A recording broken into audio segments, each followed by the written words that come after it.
So hello everyone and welcome to the Deercast. You're joining us on our penultimate video in our reloading series, and today we're going to be talking about seating bullets.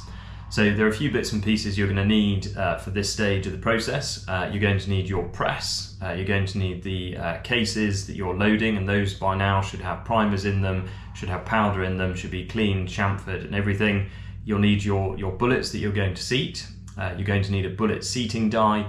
And then finally, you're also going to need a set of calipers such as these so that you can check overall length or length to the ogive, etc, etc. So if we run through all those bits and pieces, the bullet seating die, there are various different versions, makes, models, etc out there. For the purposes of this video, we're going to be using a very simple Lee 308 bullet seating die. They are, or this one is adjustable in only one way, and that is the central column here to adjust how far the bullet is seated into the case. You'll find various different other more advanced bullet seating dies. You'll be able to make sure that you control sort of concentricity of bullets as they're being seated, because as you'll see when we move on to the next step, there is potential for bullets to be seated slightly skew-if. So there are certain dies out there that will have better concentricity control, and that mostly comes down to how the bullet is fed into the seating die as it goes through. In terms of a set of caliper scales, they don't need to be anything too amazing or too fancy. You just need to be able to check the overall length of the round that you've finished loading, to check that it's not either over or under what you're aiming for. If it's under, as in you've seated the bullet too deep, you might end up with pressure issues. If you've seated it too far out, again you might end up with pressure issues, but what you're probably more likely to find is that the round either won't fit in your magazine or it just won't chamber. You can get attachments, and I've got one somewhere that fits onto these, and it's a small cylinder, and it then will allow you to measure to the ogive of the bullet, which we're not going to go into in detail on this video.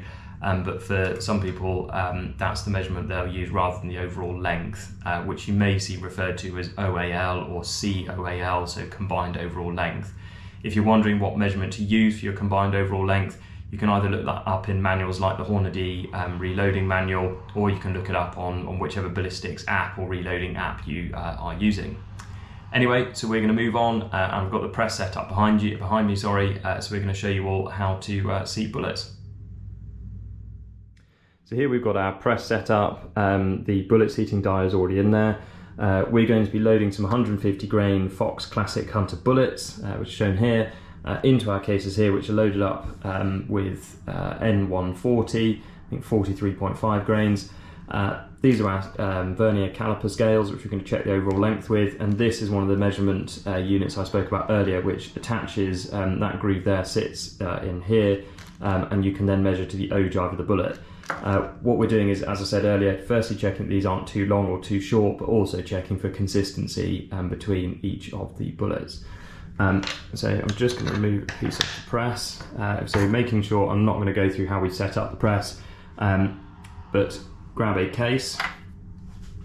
Case goes into the press there. We then pick up our bullet that sits in the mouth of the case there, and normally I would hold that, but I can't because I haven't got two hands, and then the handle of the press gets driven up into the seating die, and that there is our loaded round, all ready to go.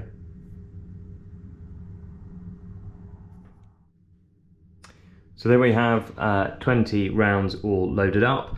I tend to load the first couple and then check them with my vernier calipers, just to make sure before I get to the end of the batch I don't need to tweak anything, whether that is the length of the die, etc, etc.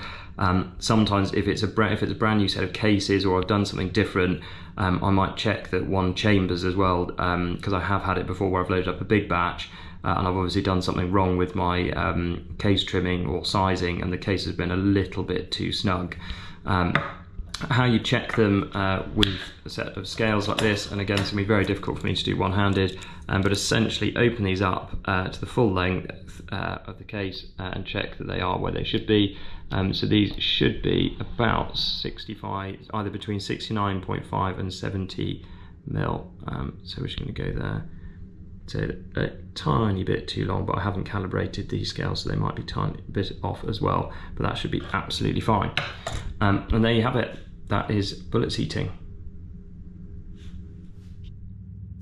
So there you have it, everyone. That is bullet seating. Join us on our next video where we're going to be talking about analysing and interpreting results, having got to the end of your reloading journey. As per usual, please remember to comment, like and subscribe.